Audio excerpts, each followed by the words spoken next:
назар аз солҳои пештара дар бозор имрӯза хеле мол арзон шуд. Одамо бисёр харидорӣ кард. Нархи гӯшт аз ҳисоби бозор дида хеле арзон афтида истодааст. Одамо хеле хурсанд. اونایی که شرایطشون کمتر است، مبلغ کمتر دارن چی میخرن؟ مثلا چی ارزون هست برای اونایی که شرایطشون لکو بوز. شرایط نه خیلی ارزون است. چند است؟ من 400 500 600 سومونی. اونایی که شرایط خوبتر دارن و یا از 1000 تا 2000 سومونی خریدار. و یا بوزای عظیم جوسه گوییم. من نرخشون یک تخمین گفتم میتونین از مشاهدات بکنم که بوز چقدر است؟ بوز تا 2500 خریداریش است. گوسفندا از 1000 تا 3000 سومونی خریداری است. گاو از 3000 تا 6000 خریداری است. گوسفند حصاری حاضر گویم 120 130 کیلو وزن زنده دارد. حاضرش بود. 70 کیلو گویم گوشت تازه است. یک ماه پیش نرخ این گوسفند گویم 3-3.5 سومانی بود. برای که برای نسلش که خریدارو که بسیار میشدند برای نسلگیری قیمت‌تر بود. حاضر که برای نسل روزی همه خریداری کرد تمام کرد. حاضر نرخش ارزان.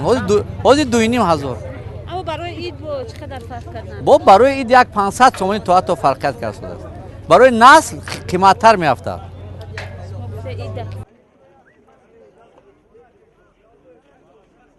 من قصاب پیش از آن که قصاب باشه مولا حساب کتاب باشه یک به نظر گرفته ایستاده میخرم. فرض کردیم من 80 سوم خریدم. باوری کامل دارم که 25 کیلو کردنش لازم. از روی حساب کتاب امروز خداوند یک آفر بود که مال بسیار درآمد، همه نیت قیمت فروشی باشه ارزان شد. این بسیار حکمت خداوند همین است که قیمتی در یگان برکت نیست، در ارزانی برکت است. و فقط سالهای پیشتر در عرفه اید نرخ قیمت میشد، امسال ارزان شده؟ هر سال با نیت قیمت میارن ارزان میفروشن. اصلا فلسفه همین قربانی چی هست که مثلا شما با چی خاطر قربانی میکنید؟ قربانی میکنیم به خاطر آنکه دین مبین اینا یکی از فرضهایش را یک رکنهای فرض قربان سنتاش داخل میشه. سنت پیغمبر ما کشتن گوسفند در روز بعد نماز عید سید قربان این خیلی خوب است، با شرطی که پولت رسد از $2,500 زیادتر داشته باشی اون وقت در گردن تو واجب میشد. الان واجبیتی که خداوند ما تاکید میکنه همین با جای آوردن اون شرط. این انیقترش خوبترش باز آدمایی که کتاب‌های دین بسیار میخوان. من حقوق شناس هر سال میکنید قربانی یا به هر حال وابسته به امکانیت؟ یک چند سال اخیر بعد که از کار دولت رفتم امکانیت پیدا کردم. تا وقتی دولت کار میکردم امکان نداشتم. اولی کم ترک بود نمیرسید. حاضر دستم میرسد. حاضر چیکار میکنید؟ دیگه که قصاب که هستم امکانیت پیدا کردم که هر سال کنم. دارم شرایطم هست. مادام که شرایط هست برای چی نکنم؟ مادام که دین مبین اسلام تاکید کنه برای چی نکنم؟ مگر من مؤمن هستم؟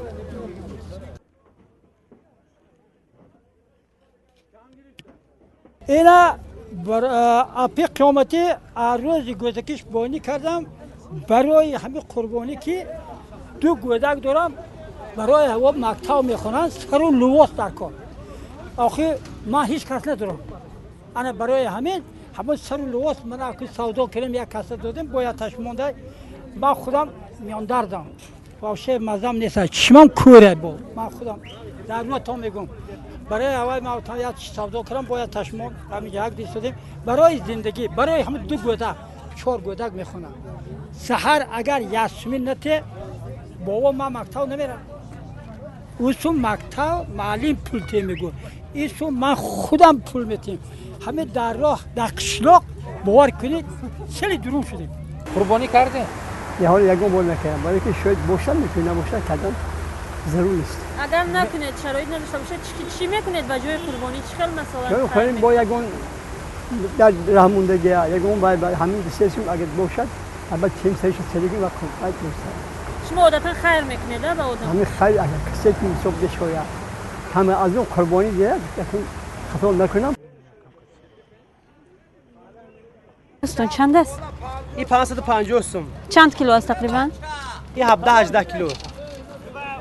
اینش چی؟ من این 20-23 کیلو برای 750 سوم. چند ارزان میشود بعد؟ 50 سوم 60 سوم خیلی ارزان میشون باید. ارزان تر میشه. با ارزان میشود.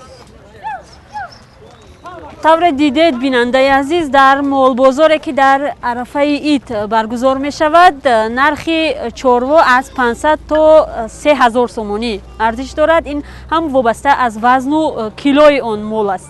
тавре фурӯшандаҳо ин бозор ба мо гуфтанд, бозоре ки дар арафаи ид баргузор мешавад вижагиҳои худро дорад ва молпарварон ҳам чанд моҳ қабл аз иди қурбон ба он омодагӣ мебинанд, омодагии хос ва нағз нигоҳубинӣ мекунанд ҳамун чорвои худро. ва ба бахти сокинони кишвар ҳам имсол иди қурбон дар шабу рӯзе рост омад ки молу чорвои худро чорводорон аз баландкӯҳҳо поин оварданд ва мол ҳам зиёд шуда ва нарх ҳам арзонтар гаштааст.